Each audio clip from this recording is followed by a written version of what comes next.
I love it when an ex-student comes in to explain stuff for my beloved audience. Bonds can be scary, and for those who aren't in the know, with many probably not even understanding how bonds work, going it alone seems impossible. My next guest, Brad McCosker of FIIG, says it's not impossible and you can cut out the middleman. Let's find out how. Brad, welcome to Switzer. Thanks, Peter. All right, it's always mate. a pleasure. Yeah. All right, mate. So I guess it's cutting out one kind of middleman for another one, but the fact is you can do it yourself. Yeah, absolutely. It's a bit like, you know, a share fund versus buying your own shares, or a self-managed super fund. Exactly the right. same. How long have you guys been around? FIIG's been around, many years. So I've only been back here in the country a couple of years, and it was here 10 years ago when I left, so I'd already knew about them then. So the principle of the business is to make it possible for someone to buy bonds directly rather than going into a bond fund. Yeah, so historically the Australian direct bond market, and this is not structured products or all that garbage, this is actually corporate bonds and also government bonds, if you like. Historically, that's been the domain of, you know, the BlackRocks, the PIMCOs, all the hedge funds and the investment banks, the Goldman Sachs. They had the dough to buy them in big blocks. Yeah, and, you know, I did work for a Wall Street firm for many years.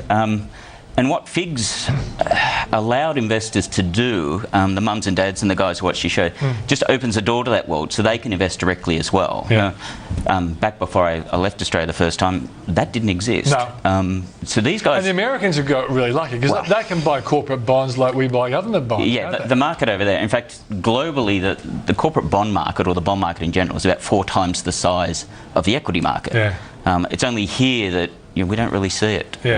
Okay, so for example, if I wanted to get a slice of a Telstra bond, through you guys, could I do that? Yeah, absolutely. So how does that happen? Yeah, so similar to, and I'm assuming your viewers are going to be familiar with the ASX and CHESS and etc. So you'd contact FIIG, you would then we'd help you sign all the legal documentation, similar to opening a bank account, so anti-money laundering, etc., to know who you are. We open up what's called a safe custody account, and it comes historically from we get your account and we put it in a safe. Now, it's electronic these days, but that's effectively what happens. The job, which means that when we buy the bonds, it's in your name. It's not through some fund or some wash. So people aren't going to wake up one day and say, oh, by the way, things collapse. Of course it wouldn't, and you've lost your investment. Because it's in your name. During the GFC, some businesses actually did that. No different to when you buy shares through the stock exchange, through a broker, and you could sell them through another broker, etc. So the custody account is kind of the equivalent of a CHESS sponsorship. So our custody account is actually with JP Morgan.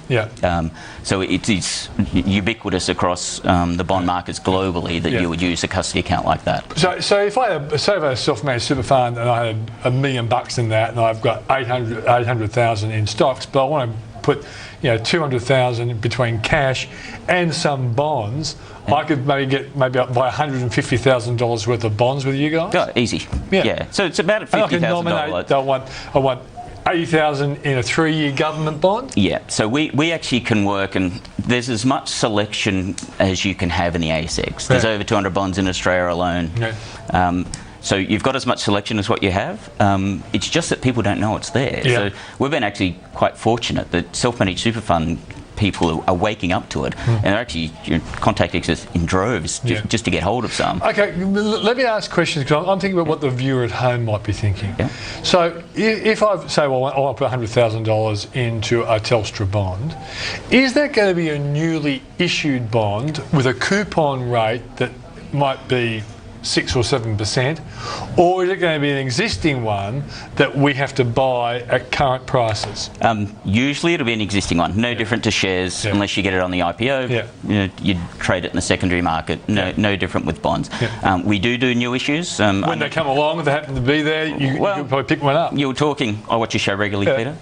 You were talking about Silver Chef the other day. We did a bond raising for those guys this year. So so corporates do it. And can people actually ask to be contacted when a new issue comes? Because a lot of people would love to know when new issues come. Oh, of course. But put it this way, there is just as many value propositions out there in the secondary market as well. So that's the beauty of this market. It's kind of the hidden gem within the Australian asset allocation portfolio that people are just not familiar with, and that's why you can find these bargains. Okay, let's just stick to this. I know you got a whole lot of charts, but I think this conversation is more valuable. Do you agree? We can talk about. I'm trying to put myself in a position of what my viewers might be thinking. So if we stick to this Telstra bond again, and you buy an existing bond, then do we know what yield we actually have got on that day when we buy it? Yes, so our advisors will walk you through the process of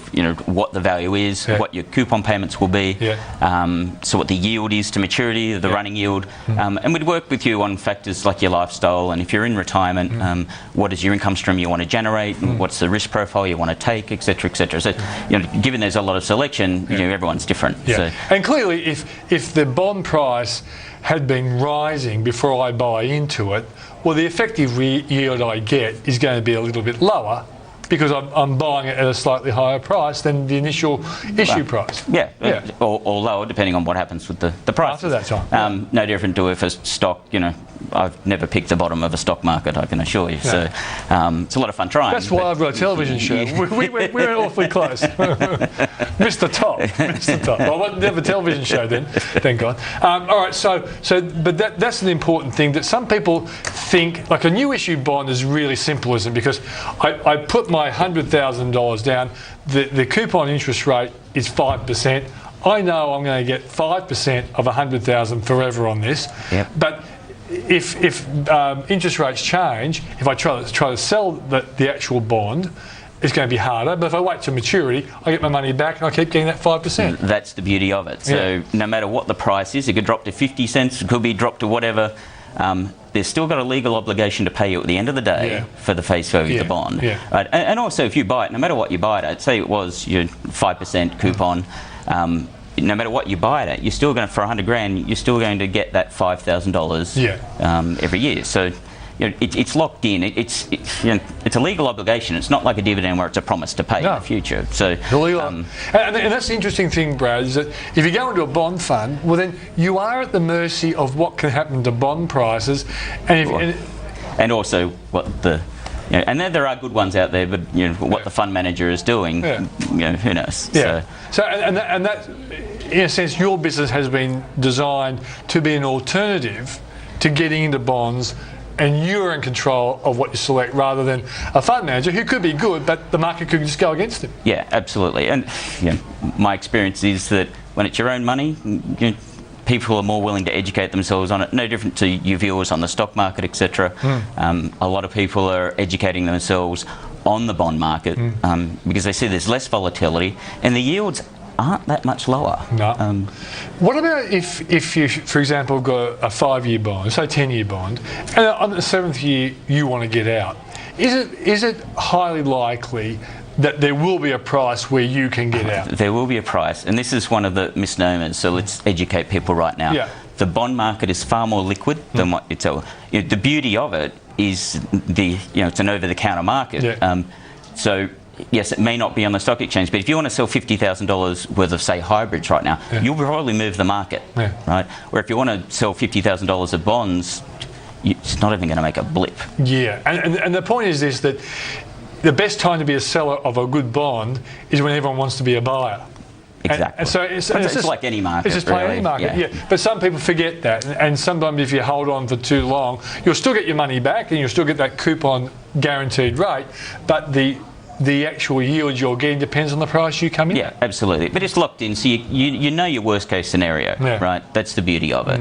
Where I suppose with when you're comparing it with shares like you did, the worst case scenario is you lose a lot. Well, with bonds, the worst case scenario is you get your money back, the face value. So, okay.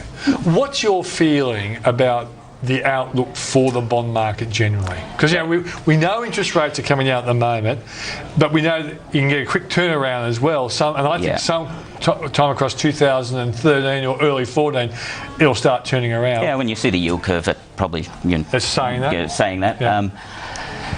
The best way to look at it is you've got as much selection in bonds as you do in equities. So you can have bonds that if you think the interest rates are going up, you can get a floating rate bond. So as interest rates go up, your coupon payments get higher and higher. Same with inflation. There's some great inflation-linked bonds out there. I spoke about it last time I was on your show.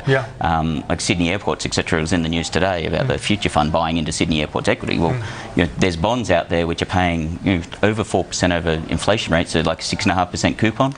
If things heat up in the economy and they have to raise interest rates because the economy is overheating, which means inflation will rise, which means your coupons will rise as well. And the bill rate will go up as well at the same time as well. So it's horses for courses. If you've got a view about anything in a macroeconomic environment, there is a bond situation you can construct which will take care of that view. Okay, we're running out of time, mate. Is there anything else? Every time I bring you back, I'm going to make you educate us so we become better and better and more confident about bond markets. The thing is you've got people like Ken Henry out there saying people should be in bonds, people should be in bonds, but a lot of people don't get it. So I want to at least make people know what they're getting into.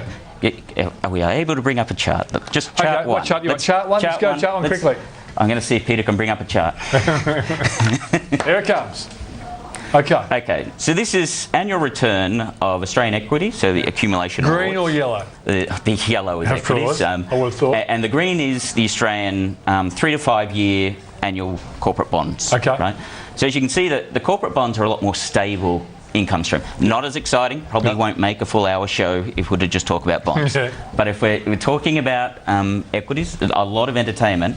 But if you look at the return on equities over, and it's as far back as the chart could go, which is 1990. Right? That's all the data we have. The annual return for equities was 10.08%. And the risk, right, using a volatility as index, was 16.2%. Where bonds were yielding a 9.5. Now remember, equities was 10.08. You've got bonds at 9.5. You've got risk. The volatility is only 6.15%. So you're looking at, you've got 94% of the return of equities with only 38% of the risk. And that's why, for both reasons, you have to be good at selecting good quality stocks to get that 10% return, and then be really good at selecting good quality bonds. And even if you go 50-50, you're looking at, on average, about, 9.5% return, and you minimise your volatility by having bigger size of bonds. Now, actually, to add to that, if you pick well and you have a balanced portfolio, like everyone keeps telling you, which no one ever does, you pretty well won't have a negative year. It'll be like 4% and less than that. So I'm not saying don't buy equities. I'm saying just look at alternatives to make sure that no matter what happens in the economy, which you don't have control over, you can make sure you can sleep at night. Brad, fantastic, mate. We'll keep pestering you until we become as big an expert on bonds as you, if that's possible.